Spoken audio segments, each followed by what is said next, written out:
You found a photo on the internet. It's the perfect photo for your project, for your website, for your advertisement, for your Facebook. You don't really want to get in touch with the photographer to ask him if you can use the photo because, well, you have a good reason to use it for free, right?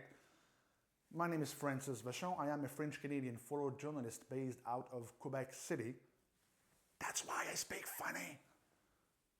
I'm going to tell you why your reason is probably bogus.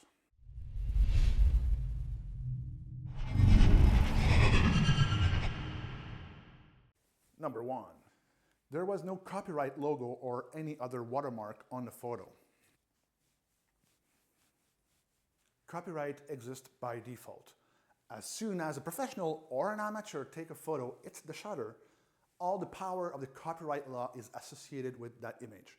A photographer does not have to have a watermark on this image or write somewhere above or below the photo that the image is copyrighted. It is by default.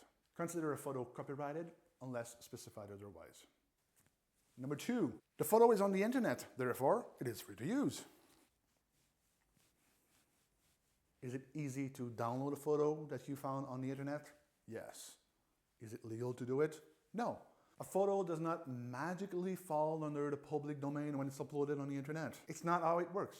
A photographer does not lose his copyright when he uploads an image on the internet. He keeps his copyright, and he keeps his copyright until, depending on the country, 50 or 70 years after his death. Only then it falls in the public domain. Number three, I found it with Google Image. Therefore, it is free to use. Google Image is not a free stock photo agency. Google does not own anything shown as a result of your search. Google's job is to find images that fit your search query. That's it. Someone else owns the copyright on those images. If you go on the normal Google, not the Google Image, you type in some keywords and for some reason you end up on the New York Times website. Will you say that you own or you can use for free any story that you find on that website just because you found it through Google?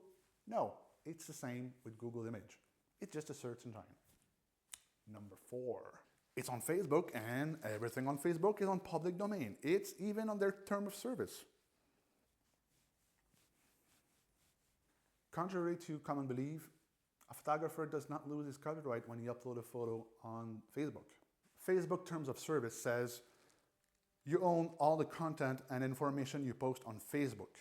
So can you share a photo on Facebook? Yes. If you find a photo that you like on Facebook, you can use the share button to share the image with your friend. Facebook terms of service is very clear. You need to own the copyright of what you post. If you find an image on the internet that you like, you cannot download it and re-upload it on your Facebook. You need to link to the original content. Number five, but I won't make money off this photo. It's just for my blog, just for my personal website, it's just for my Facebook. Here in Canada, copyright law says that if the image was used commercially, the damage will be anywhere between $500 to $20,000 per use per image. And if the use was not commercial, like even for personal use, the damage could be from $100 to $5,000 per use per image. Most photographers will not sue for just a personal use, a personal blog, but it can happen. And it did happen. Number six. There was the photographer's logo, name, or email address watermarked on the photo. If he put it there, it was so he can advertise his business when we use his photo, right? No. Just no. Number seven. This photo is not good looking enough or original enough to be protected by the copyright law. Photograph a white sheet of paper under a snowstorm on a white table with your iPhone.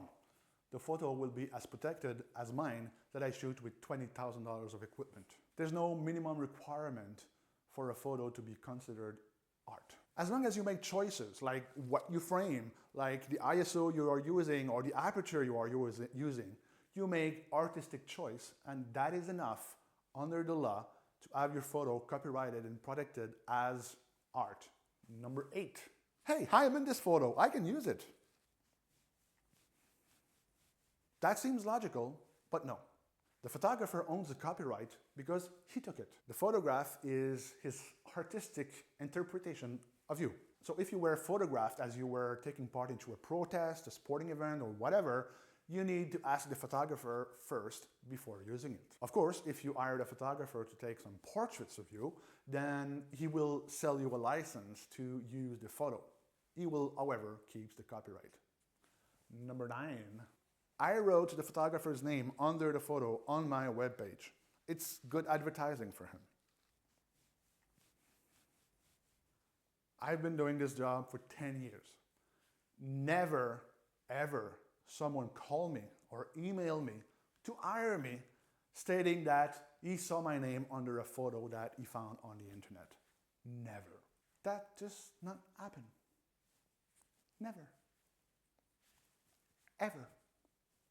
Copyright law includes the concept of monopoly of economic exploitation. Only the owner of the copyright can decide how the photo will be used and for how much.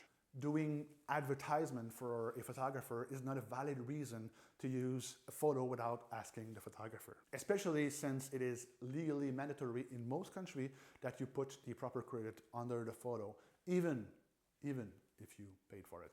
And number 10, millions of people are doing it. Let's put it this way. If you walk into a park and you see a bike unattended, would you not steal it because of fear of getting caught or because you know it's morally wrong? If it's the former, I can help you. If it's the latter, then maybe this video will change your perception of how we should use photos on the internet.